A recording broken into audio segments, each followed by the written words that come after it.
Hallo Leute, ich bin Katja und ihr seht Deutsch für euch.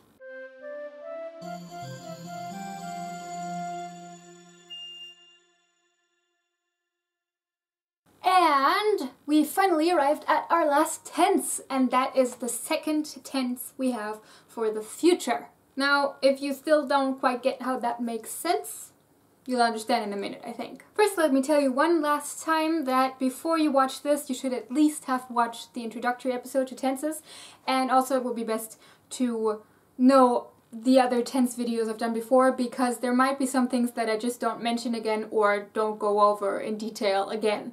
So if you haven't seen any of my tense videos before this one, do that first. The tense that I've put last, because it is the one that is used the least, is called Futur 2 in German.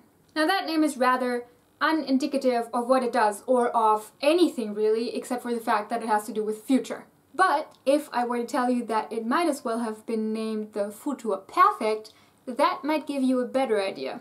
Once again, there is an equivalent tense in English, and it is equally rarely used, the Future Perfect.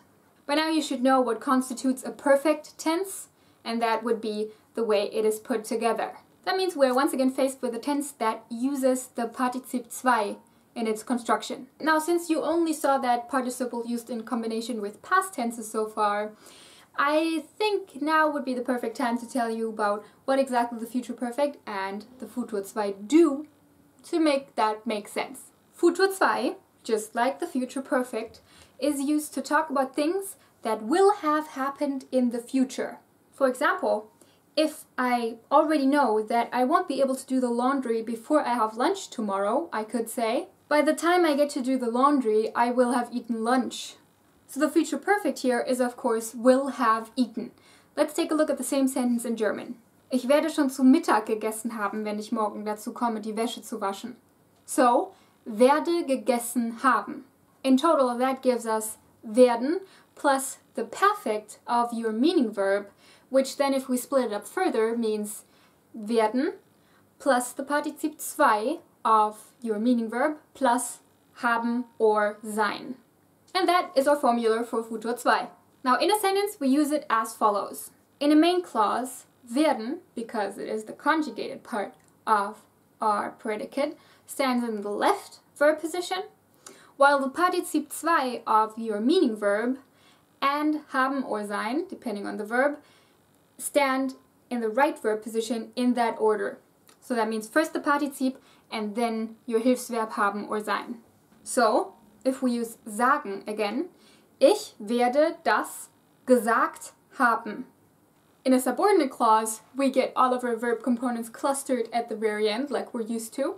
So we could get this very nonsensical sentence. Er weiß, dass ich das gesagt haben werde.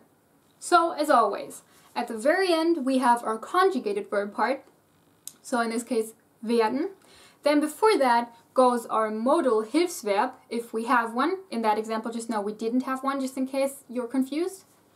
And then before that we have our Hilfsverb haben or sein. And before that our meaning verb in the Partizip 2. So just to demonstrate the full extent of this, we could get crazy with it and throw in a modal verb as well. Main clause, ich werde das gesagt haben können. And subordinate clause, er weiß, dass ich das gesagt haben können werde. So again, main clause, left verb position, conjugated verb, which in this case is werden. And then in our right bracket, our right verb position, we have Partizip 2 first, then the infinitive of haben or sein, and then the infinitive of our modal Hilfsverb. And in a subordinate clause, no left verb position, instead everything is in the right verb position. We start with Partizip 2, gesagt, then we get the infinitive of haben or sein, or big Hilfsverb, haben. Then we get our modal Hilfsverb, können, and then we get our conjugated verb, werden, so werde. Gesagt haben können werde. Those two are highly theoretical though, and mostly for language geeks like me, they aren't even considered good writing. That's how overly complicated they are. So to put that in a way that is useful to you, there is no scenario in which this construction would be your go-to way of expressing something. I just wanted to show you once again that this is possible and demonstrate how things would be arranged if you ever run into a case like this. So, you can remember the Futur 2 as the tense that you will probably never use, especially not in spoken language. Not because you aren't allowed to, but because it's overly complicated, and also because the cases in which it could be used are relatively rare in the first place. You really only needed to make assumptions or prognoses about things that will already have happened in the future at a point at which something else is happening in the future or could happen in the future. So something like, before I meet you tomorrow, I will have gotten ready. But even then, even though we have the opportunity to use this tense then, we tend to just switch it around and say things in chronological order. So, tomorrow I will get ready before I meet you, which again makes the tense completely unnecessary. So that should solve all your problems. Not saying that you will never ever run into a case where you have to or should use the Futur 2, but I seriously doubt it. But if you ever do, you now know how to do it. And that is it for today. As always, to get your own copy of the script for today's episode, make sure you support me on Patreon, which is always linked in the description box, and toss me a note on there containing an email address that you use for DropBox. Now, your random word of the week is der Würfel. Both the geometrical figure and the thing that you use to play games. Bis nächste Woche. Tschüss!